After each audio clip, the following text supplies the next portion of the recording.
sou o tipo de leitora que sempre foi muito apaixonada por livros de romance. Acho que se eu fosse realmente contabilizar, eu já passei muitas horas além do que é considerado saudável, só lendo histórias de paixão e de amor. Eu vivi grandes gestos de casais que nunca existiram, eu me apaixonei e me decepcionei por personagens fictícios, imaginei a minha vida inteira como seria o meu grande amor. Mas aí eu cresci, e é aí que as coisas mudam. E eu percebi que ler muitos livros de romance te deixa cada vez menos romântica. Não necessariamente menos romântica, mas faz você acreditar cada vez menos naquele tipo de amor performático, sabe? Quando a gente passa a vida consumindo muita ficção, a gente é treinado a acreditar que o amor verdadeiro, ele tem que ser barulhento, que pra ser amor de verdade, ele tem que exigir grandes gestos, declarações em aeroporto, brigas na chuva, um cara que fecha um restaurante inteiro só pra vocês jantarem sozinhos. E pra ser honesta, durante muito tempo eu acreditei que se minha vida não tivesse esse tipo de amor barulhento, eu não teria encontrado o amor de verdade. Que se a história não fosse digna de um filme ou de um livro, é porque faltava paixão. Mas o ponto é, quando a gente cresce e entra em um relacionamento real, a nossa ficha cai. A gente percebe que todas essas histórias de filmes, livros, elas vendem um tipo de romance que não é sustentável. A expectativa que a gente tem em relação ao romance, ela cai muito, porque a gente percebe que o que os livros mostram, eles não são o amor real, eles são entretenimento. O amor de verdade, aquele que tá no seu dia a dia, aquele que vai te acompanhar durante a vida, ele é mais quieto, ele é silencioso, ele é calmo. Oiê, eu sou a Anitta Rocha e esse é nosso lugar pra falar de literatura. Eu acho que um bom momento pra gente começar a conversar sobre, pra eu provar essas teses pra vocês, é aquela síndrome dos grandes gestos que os livros e filmes pintam. Cara, em quase todos os livros de romance, quando chega lá nos 80% da história, acontece algo que o personagem principal faz algo monumental pra provar pra protagonista que ele ama ela de verdade. Ele compra uma editora de livros pra publicar o livro dela, ele viaja o oceano em 3 horas, ele faz um discurso na frente de milhares de pessoas, ele corre atrás do aeroporto. Sempre tem esse grandíssimo gesto que a gente percebe que tá chegando no ápice da história. Quando a gente lê um livro de romance, a gente se vê esperando cada vez mais por aquele gesto grandioso, por aqueles momentos que vão fazer você suspirar e falar, meu Deus, é isso que eu quero pra minha vida. A gente fica esperando por aquela química explosiva que vai resolver tudo. É aquele negócio de que a gente sabe que tudo vai dar certo. Tá tudo bem, no final vai dar certo, vai acontecer algo grandioso que vai resolver. A gente fica esperando por isso, porque é uma delícia de ler, mas não é uma delícia de viver. Gente, quem que tem no mundo real a capacidade, a energia mental, financeira, seja lá o que for, pra viver de grandes gestos o tempo inteiro? Quem na vida quer que dê errado antes de dar certo? Quem quer ser decepcionado só pra receber a declaração no final? E o que acontece depois do final, gente? O que vem depois do grande gesto? Na vida real, a expectativa por esses grandes gestos, ela vai diminuindo cada vez mais. Até que a gente tem uma queda drástica quando a gente percebe que isso é irreal. Quando a gente percebe o que realmente importa num relacionamento na vida real. O romantismo, ele não tá pintado num cara aparecer de madrugada na sua janela pra cantar e se declarar pra você. Que, sinceramente, seria considerado algo pra chamar a polícia. O romantismo real, ele é cotidiano. Ele é algo que acontece tão naturalmente que, se fosse considerado num livro, seria considerado aquele livro bem sem enredo que ia ter uma nota baixíssima. Quem vive um relacionamento real, quem teve a experiência de viver um relacionamento real, um relacionamento adulto, um relacionamento maduro, você percebe que os momentos que importam são aqueles mais mundanos. É quando a pessoa escolhe ficar com você, quando vocês estão juntos, deitados na cama, se abraçando, assistindo uma série. É a pessoa prestar atenção em você, no que você gosta, sem que você precise falar sobre. É quando você tá exausto, depois do trabalho, depois da faculdade, ou você teve um dia péssimo, e a pessoa que tá do seu lado assume essa responsabilidade só pra tirar o peso das suas costas, pra você descansar. Isso que é amor de verdade. O amor de verdade não tem grande gesto frequentemente. O amor de verdade não tem fogos de artifício. O amor de verdade não tem aquele ápice. O amor de verdade não acontece com uma trilha sonora romântica rodando no fundo. O amor de verdade é o romance que acontece no dia a dia. É o romance do cotidiano. Quando você percebe a beleza que é esse romance cotidiano, esse romance parceiro, você para de esperar que o seu romance seja digno de um livro. Ter grandes gestos é muito bom. Ter um momento romântico é muito bom. Você ter um momento pra lembrar, um momento épico pra lembrar, é incrível. Mas não é o que baseia o romance. Não é o que você tem que esperar quando você tá em um relacionamento saudável. Você tem que esperar o companheirismo, você tem que esperar a parceria, você tem que esperar o cotidiano. Você precisa ter alguém que vai estar do seu lado nos piores momentos da sua vida. Você tem que casar com alguém que vai estar com você no momento que ambos os seus pais falecerem. Tem que estar com você quando vocês tiverem problemas financeiros. Tem que estar com você quando você estiver desesperado e não sabe o que fazer da vida. Isso é o romance de verdade, é isso que você tem que esperar. Porque se quando isso acontecer na vida real e a pessoa só continuar te dando grandes gestos, mas sem te dar o companheirismo necessário, você não vai estar feliz. Você vai parar de acreditar no amor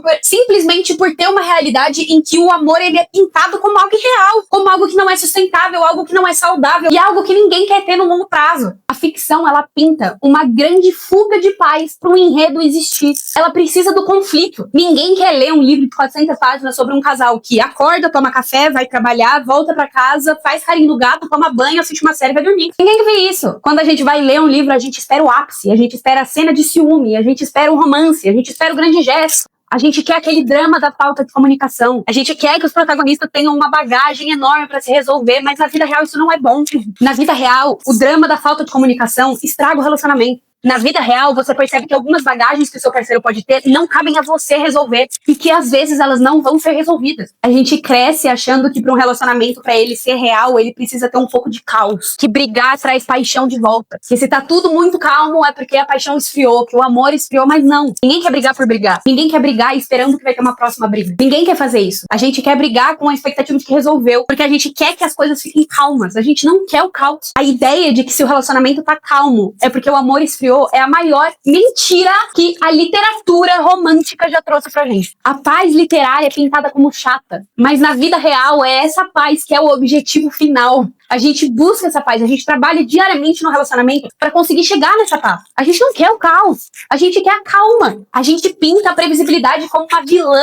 A gente coloca ela tão injustamente como um lugar de coisa ruim. Saber que a pessoa vai estar lá por você, que você sabe como ela reage, vocês vão ter uma rotina construída dois. Isso que é o ápice do romântico, isso que é o ápice da vida real, isso que é o ápice do romance real. A gente precisa aprender a desconstruir essa ideia de vida perfeita com personagens perfeitos. Um grande tema no BookTok, no BookTube, BookGram, sei lá. Um grande tema na comunidade literária é os famosos homens escritos por mulheres. De como eles são perfeitos, eles fazem terapia há anos, eles leem mente, eles sabem o que você precisa antes de você falar, mas a gente esquece a pressão que esse tipo de romance também coloca na gente. As protagonistas desses livros também são absurdamente reais. Elas sempre têm a resposta perfeita, elas sempre sabem o que falar, como lidar, como dizer. Elas choram de um jeito esteticamente bonito. Gente, eu fico horrorosa chorando. Quando você lê romance sua vida inteira e ao mesmo tempo você vive uma vida adulta, você começa a entender que a gente não tem que ser a protagonista perfeita. A gente tem que querer ser aquele tipo de pessoa normal, que acorda feia, que chora feio, que às vezes tá de mau humor, que às vezes perde a paciência, que às vezes fala do jeito errado, que às vezes decepciona, que às vezes não vai saber se comunicar direito, que vão precisar sentar pra ter uma conversa desgastante pra resolver. Quando a gente consegue tirar esse glitter, esse lacinho cor-de-rosa, esse coisinho perfeito do amor romântico, a pressão que a gente tem na vida real some. A gente entende que a gente não precisa ser uma heroína, nem a pessoa perfeita, e o nosso companheiro também não tem que ser. A gente não tem que esperar isso dele do mesmo jeito que ele não deve esperar isso da gente. A ideia do amor romântico na vida real é você se apaixonar, sabendo que a pessoa tá sendo ela mesma. É você ter a capacidade de ver o outro na sua forma mais vulnerável. É você ver a pessoa sem o filtro da perfeição. É você se apaixonar pela pessoa que é ela mesma quando tá só vocês dois. E você continuar escolhendo aquela pessoa, e você continuar amando aquela pessoa, mesmo com todos os defeitos, mesmo com toda a falta de perfeição. Isso é o amor romântico, é isso que a gente tem que esperar, é isso que a gente tem que querer e buscar a vida inteira. E assim, me desculpem atores de romance, mas nenhum livro conseguiu captar ainda essa realidade. E eu entendo, não é algo que venderia, não é algo que seria, nossa, best-seller, mas nenhum escreveu isso. Ninguém passa a expectativa real do que a gente tem que esperar. A ficção, ela acaba a história quando chega no clímax, quando acontece o grande gesto, quando o cara finalmente fala eu te amo, quando eles ficam juntos pela primeira vez. Mas a vida real vem depois disso. A vida real vem depois do eu te amo. A vida real vem depois do tá tudo bem. E quando não tá? O que acontece quando você tá na vida real? O que acontece quando você tá exausto? O que acontece quando você tá precisando de apoio? É isso que vive o amor. É nisso que vive o romance. Ele não acaba no clímax. A vida real acontece depois do clímax. Então, sim, ler livros de romance te deixa menos romântico. Mas te deixa menos romântica para aquele tipo de romance irreal que nunca vai ser alcançado na vida real. E você começa a perceber o que você realmente deve e quer esperar. A gente começa a ficar mais apaixonada, mais agradecida por aquele amor real, pelo amor palpável. É aquele amor que erra, que vai pedir desculpa, que vai entender quando a pessoa fala, que vai estar com você, que vai fazer o jantar quando você estiver cansada. É esse amor que a gente tem que procurar, é esse amor que a gente tem que esperar. E é esse amor que quando acha, tem que se agarrar, tem que se esforçar, porque também não é o ponto, você achou, acabou aí. Você achou esse tipo de amor e agora tá... Não, gente, vão ter decepções, vão ter problemas, vão ter questões, vão ter problemas de rotina, vão ter problemas de ideia, vão ter problemas da vida real. O amor real é você continuar no esforço constantemente. É você viver o resto da sua vida escolhendo se esforçar porque você quer aquela pessoa do seu lado. Eu continuo amando livro de romance. Eu continuo suspirando e ficando feliz quando eu leio um livro romântico. Eu vou continuar amando eles pro resto da minha vida. Acho incrível ler sobre esse amor épico. Mas eu também entendi que quando eu fecho o livro, quando ele guarda, ele vai pra um instante, ele tem que ser só entretenimento. Quando você olha pra vida real, é esse momento que eu percebo que não é aquele tipo de amor que eu quero. Eu quero cotidiano, eu quero ser escolhida sem precisar pedir. Bom, era só isso, é só uma reflexão, eu resolvi fazer um vídeo de reflexão sobre isso. Me conta se vocês já tiveram essa reflexão, se vocês já tiveram esse grande surto que eu acho que toda pessoa adulta vai passar em algum momento. Comentem o que vocês sentem, se isso faz sentido pra vocês, se eu só chapei muito, ou se realmente fez sentido. Não esquece de se inscrever, de dar o like, essas coisas importantes. Bebam água, não esqueçam de beber água. E é isso, até o próximo vídeo. Beijo!